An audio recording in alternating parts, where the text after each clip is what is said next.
Dear students, अस्सलाम वालेकुम। मैं हूं हिकमतुल्लाह शिनवारी और आज हम चैप्टर नंबर 3 के वैलेंस बॉन्ड थ्योरी के मुतालिक पढ़ेंगे।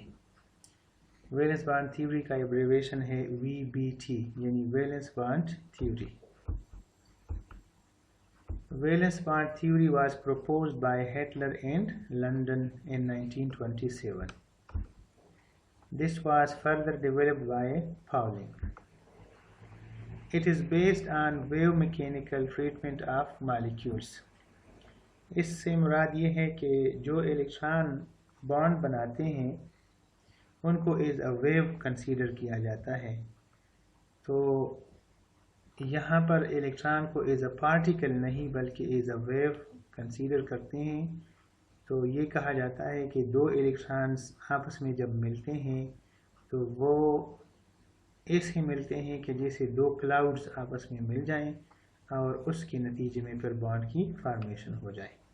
तो electrons will be treated like cloud of negative charges, और ये क्लाउड्स आपस में ओवरलैप करेंगे। इनके ओवरलैपिंग से फिर बॉन्ड्स की फॉर्मेशन होगी। This theory is successful in the following things. Number 1, it is successful in explaining the bond energies. Yani, what will be the bond energy, how much will be the bond energy, this can be explained by VBT. Single bond की energy कम होगी जबकि double bonds की energy higher होगी। It is also helpful and successful in bond lengths. Bond lengths shorter होंगे अगर number of bond ज़्यादा हों, और बॉन्ड लेंथ लॉन्गर होगा अगर नंबर ऑफ बॉन्ड्स कम हो। जैसे सिंगल बॉन्ड का बॉन्ड लेंथ ज़्यादा होता है, डबल बॉन्ड का बॉन्ड लेंथ शॉर्ट होता है और ट्रिपल बॉन्ड का उससे भी शॉर्ट होता है। It is also helpful in explanation या in explaining the shapes of covalent molecules. यानी जब मॉलिक्यूल बन जाता है उसमें सिंगल बॉन्ड्स बनेंगे या डबल बनेंगे या ट्रिपल बनेंगे, किस तरह से उनकी अरेंजमेंट होगी, किस तरह से उनकी ज्योमेट्री होगी, this is also explained bye valence bond theory. Let's discuss the postulates of VBT. The first postulate is a bond is formed between two atoms by the overlap of half-filled orbitals. These orbitals retain their identity. In the given diagram, we see that there is an s orbital, similarly another s orbital, and these orbitals overlap with each other, so they merge or overlap and make a bond. This bond is shown in the green area of this diagram. Similarly, if we have p orbital and another p orbital, these two orbitals will merge or they will overlap with each other and they will make a covalent bond. इसको भी green area से show किया गया है, जो जिसको हम कहते हैं शेयर्ड इलेक्ट्रॉन क्लाउड। तो a bond is formed between two atoms by the overlap of their half filled orbitals. These orbitals retain their identity. The second postulate is the overlapping orbital must have electrons of opposite spin. यानी जो orbitals overlap कर जाते हैं फिर उनके जो electrons होंगे वो उनका स्पिन अपोजिट होगा। यानी अगर एक का स्पिन प्लस है तो दूसरे का स्पिन फिर माइनस होगा। और आपने पढ़ा है कि हर इलेक्ट्रॉन का एक स्पिन क्वांटम नंबर होता है, उसमें से एक प्लस हाफ होता है और दूसरा माइनस हाफ होता है। तो जैसे यहाँ पर जो ग्रीन एरिया है और शेयर्ड क्लाउड है, इसमें जो इलेक्ट्रॉन आपस में मिल चुके हैं उन्होंने बॉन्ड बनाया है। अब ये ऐसे नज़र आ रहे हैं कि एक का स्पिन प्लस है और दूसरे का स्पिन माइनस है। सिमिलरली अगर p ऑर्बिटल्स आपस में मर्ज हो जाएं, इनके मिलने से एक इलेक्ट्रॉन एक बॉन्ड बन जाए, तो इस बॉन्ड में मौजूद इलेक्ट्रॉनों का स्पिन भी अपोजिट ही होगा। Number 3 postulate, the number of bonds found by an atom is equal to the number of unpaired electrons in its valence shell। Nitrogen को देखिए, उसका एटॉमिक नंबर 7 है। अब इसके 1s ऑर्बिटल में 2 इलेक्ट्रॉन्स हैं, 2s ऑर्बिटल में इसकी 2 इलेक्ट्रॉन्स हैं, जबकि जो 2p ऑर्बिटल है उसमें 3 इलेक्ट्रॉन्स होते हैं। ये इलेक्ट्रॉन्स अनपेयर्ड फॉर्म में होते हैं, यानी px में एक इलेक्ट्रॉन है, py में एक इलेक्ट्रॉन है, pz में एक इलेक्ट्रॉन, ये अनपेयर्ड इलेक्ट्रॉन कहलाते हैं। Since the number of electrons is equal to 3, that is why nitrogen will always make a triple bond। Nitrogen एक दूसरे के साथ जब मिलेंगे तो इनके दरमियान एक ट्रिपल बॉन्ड बन सकता है और बन जाता है। ऑक्सीजन को देखिए, ऑक्सीजन का एटॉमिक नंबर 8 है। इसके 1s ऑर्बिटल में 2 इलेक्ट्रॉन्स होते हैं, 2s ऑर्बिटल में भी 2 होते हैं, जबकि जो 2p ऑर्बिटल है उसमें टोटल 4 इलेक्ट्रॉन्स होते हैं। 4 में से 2 इलेक्ट्रॉन्स तो पेयर्ड होते हैं, जबकि 2 इलेक्ट्रॉन्स इसके अनपेयर्ड होते हैं। इसलिए ऑक्सीजन जब भी दूसरे ऑक्सीजन के साथ मिलता है तो एक डबल बॉन्ड बनाएगा।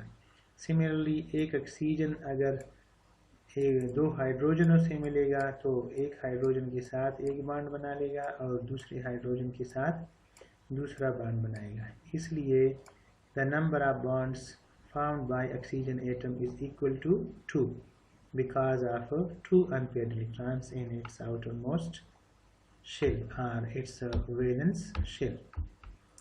नंबर 4 postulate,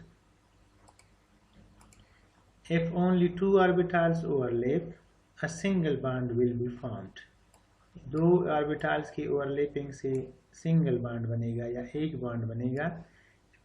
जैसे यहाँ पर p ऑर्बिटल हैं फ्लोरीन एटम के, ये भी है p orbital of fluorine atom. जब ये आपस में मर्ज करेंगे तो इनकी मर्जिंग से हमें एक सिंगल बॉन्ड मिलेगा। 2 ऑर्बिटल्स की मर्जिंग से, उनकी ओवरलैपिंग से सिंगल बॉन्ड बनेगा। ऑक्सीजन में देखिए, ऑक्सीजन में यहाँ पर भी इलेक्ट्रॉन ऑर्बिटल्स ओवरलैप कर सकते हैं, जो कि हेड ऑन ओवरलैपिंग कहलाता है। इसके नतीजे में हमें ये बॉन्ड मिलेगा जिसको हम सिग्मा बॉन्ड कहते हैं, जबकि ये जो पैरेलल पोजीशन में उनकी p ऑर्बिटल्स हैं वो भी आपस में मर्ज कर सकते हैं, ओवरलैप कर सकते हैं। इसके नतीजे में फिर हमें सेकंड बॉन्ड मिलेगा जिसको कहते हैं पाई बॉन्ड। मसलन ऑक्सीजन को देखिए, यहाँ पर इन्होंने आपस में डबल बॉन्ड बनाया है। डबल में जो नीचे वाला है वो सिग्मा बॉन्ड है, जबकि जो ऊपर वाला बॉन्ड है वो एक पाई बॉन्ड कहलाता है।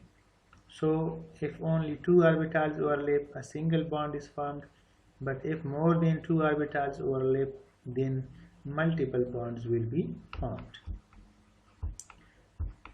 5th postulate इसका है कि in order to make a bond, the overlapping orbitals must have same symmetry with respect to bond axis। जैसे ये bond axis है फॉर एग्जांपल यहाँ पर, तो कंबाइनिंग ऑर्बिटल्स और ओवरलैपिंग ऑर्बिटल्स की सिमेट्री एक जैसी होनी चाहिए। मसलन ये px ऑर्बिटल है, it is along the x axis. ये दूसरा px ऑर्बिटल है, it is also along the x axis. तो ये दोनों जब आपस में ओवरलैप करेंगे तब बॉन्ड बन सकेगा। लेकिन अगर फ़र्ज़ करो एक p ऑर्बिटल तो x एक्सिस के ऊपर है और हॉरिजॉन्टल शेप में है, जबकि दूसरा जो p ऑर्बिटल है वो एक वर्टिकल शेप में है, फिर आपस में इनको हम मिलाते हैं और इनसे कोई बॉन्ड बनाने की कोशिश करते हैं, तो there will be no formation of bond. क्योंकि इन दोनों की सिमेट्री एक जैसी नहीं है। हाँ, अलबत्ता अगर एक भी पैरेलल हो और दूसरा भी पैरेलल हो, इन दोनों के मिलने से फिर पाई बॉन्ड की फॉर्मेशन होती है। मतलब है it is possible to make a bond by these two if they are in vertical position. इसके बाद है आखिरी postulate, the overlapping of orbitals energy is released, यानी जब ऑर्बिटल्स आपस में ओवरलैप करते हैं तो उस दौरान एनर्जी रिलीज होती है। आपको पता है कि इलेक्ट्रॉन की एक ख़ास एनर्जी होती है, अगर वो अपने ही एटम में होगा तो एक न्यूक्लियस उसको अट्रैक्ट करेगा, इसलिए उसकी एनर्जी थोड़ी ज़्यादा होगी। लेकिन जब ये बॉन्ड बनाएगा, बॉन्ड में आएगा, बिटवीन द टू न्यूक्लियाई आ जाएगा, तो फिर दो न्यूक्लियाई इसको अट्रैक्ट करेंगे, जिसकी वजह से फिर इसकी थोड़ी एनर्जी कम हो जाएगी। So as a result, during the overlapping of orbitals, the energy will be released. The greater the overlapping, the greater is the energy released, and stronger is the bond formed. जितना effective overlapping होगा उतनी ही bond energy भी ज़्यादा होगी और ज़्यादा energy release होगी, stronger bond बनेगा। लेकिन जितना भी ओवरलैपिंग कम होगा या कमज़ोर होगा तो उस दौरान बॉन्ड की एनर्जी भी कम होगी, थोड़ी सी एनर्जी निकलेगी और बॉन्ड का स्ट्रेंथ भी वीकर होगा। जैसे कि मिसाल के तौर पर सिग्मा बॉन्ड जब बन रहा होता है तो इसमें एनर्जी ज़्यादा रिलीज़ होती है, एनर्जी उसकी ज़्यादा रिलीज़ होती है। लेकिन जिस वक्त पाई बॉन्ड बन रहा होता है तो इसकी एनर्जी कम होती है, क्योंकि जो ओवरलैपिंग का स्टाइल है सिग्मा बॉन्ड में मोर इफ़ेक्टिव है, जबकि पाई बॉन्ड में जो ओवरलैपिंग का तरीक़ेकार है वो लेस इफ़ेक्टिव है, क्योंकि जो ऑर्बिटल्स पाई बॉन्ड बनाते हैं उनका ओवरलैपिंग दूर से होता है। इसलिए let's discuss hydrogen bond energy. एक हाइड्रोजन एटम जब दूसरे हाइड्रोजन के साथ मिलता है और इससे HH मॉलिक्यूल बनता है, यानी हाइड्रोजन बॉन्ड बनता है, तो इस दौरान जो हीट निकल रही है that heat is equal to 436 kilo joules. Drawbacks of VBT, यानी वैलेंस बॉन्ड थ्योरी के कुछ ड्रॉबैक्स भी हैं कि वो कुछ चीज़ों को एक्सप्लेन नहीं कर सकती। For example, it fails to explain the formation of coordinate covalent bond. Coordinate covalent bond is a type of bond in which the electron pair is donated by only one atom. Covalent bond में हर atom एक electron देता है, लेकिन coordinate covalent bond में दोनों electron एक तरफ से आते हैं। अब ये किस तरह आते हैं इसको VBT एक्सप्लेन नहीं कर सकती। It also fails to explain the formation of odd electron molecules or ions. कुछ मॉलिक्यूल ऐसे होते हैं कि जिसमें इलेक्ट्रॉन्स की तादाद 3 होती है या 5 होती है, यानी उसमें ऑड नंबर ऑफ इलेक्ट्रॉन्स होते हैं, 3 इलेक्ट्रॉन्स या 5 इलेक्ट्रॉन्स। अब चूंकि उनमें से एक इलेक्ट्रॉन अनपेयर्ड रह जाता है और बॉन्ड में हिस्सा नहीं लेता, तो how this kind of molecules or ions are formed, this cannot be explained by valence bond theory. Similarly, it cannot explain the paramagnetic behavior of molecules like oxygen. What is meant by paramagnetic behavior? When a molecule is attracted by a magnetic field, then it is called paramagnetic molecule.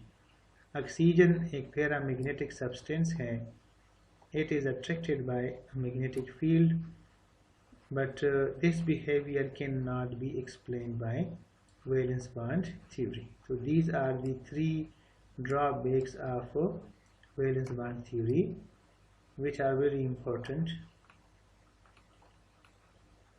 Sigma bond, valence bond theory दो किस्म के bond के बारे में बात करती है कि सिग्मा बॉन्ड और पाई बॉन्ड.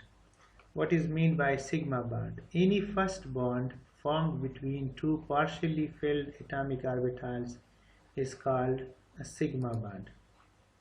Means के कोई भी दो एटम जब आपस में मिलते हैं और उनके दरमियान पहला बॉन्ड बनता है, फर्स्ट बॉन्ड की फॉर्मेशन जब होती है तो हमेशा कौन सा बॉन्ड बनेगा?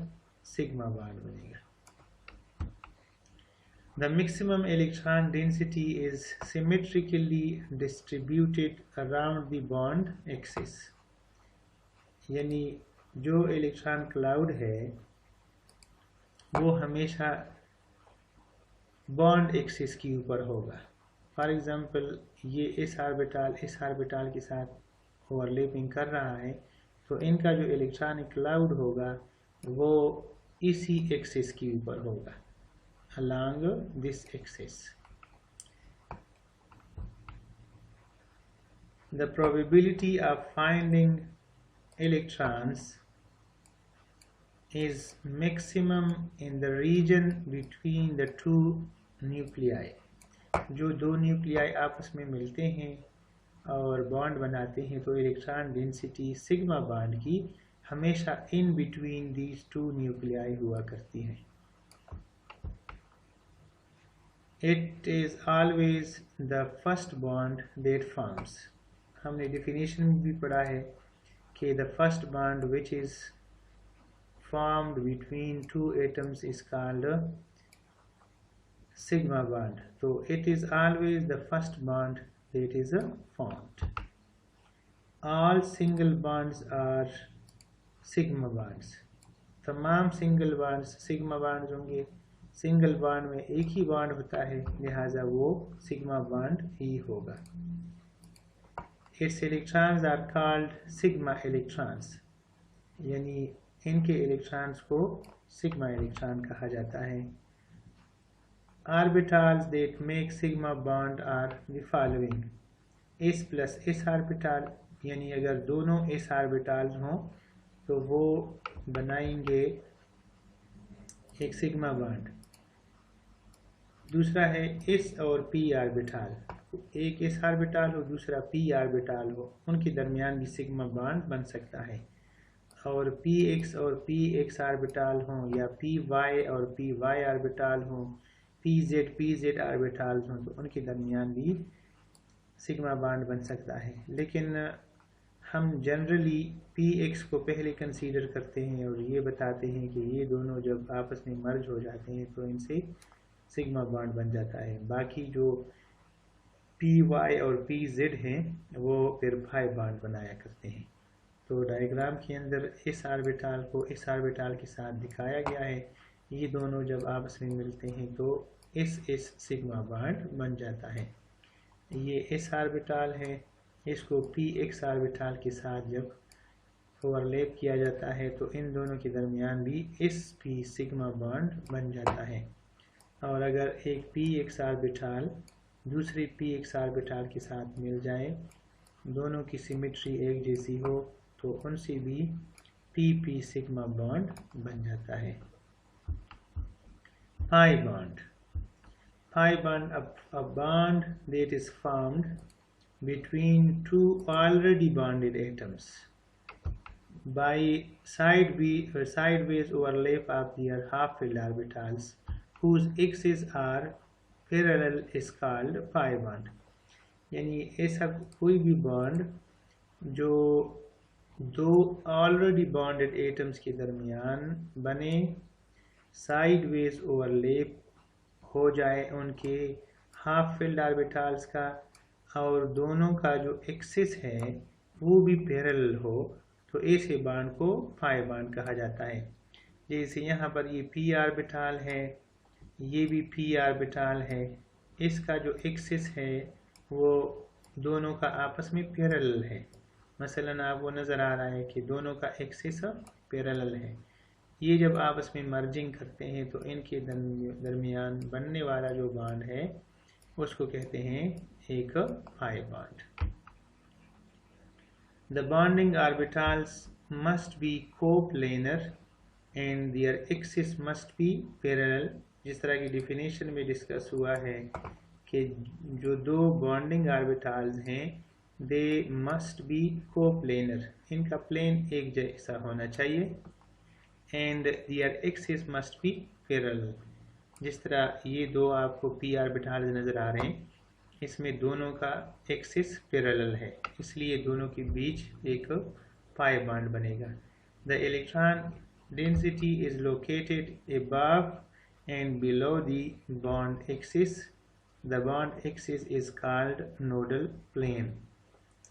यानी जो इलेक्ट्रॉन क्लाउड्स हैं वो अबाव होंगी जिस तरह के यहाँ नज़र आ रहे हैं, और बिलो होंगी किसकी, बॉन्ड एक्सिस की।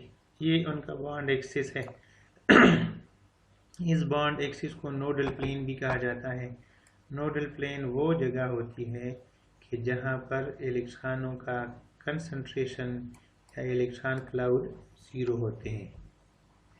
Their overlap is not so effective as in sigma bond, therefore pi bond is weaker than a sigma bond।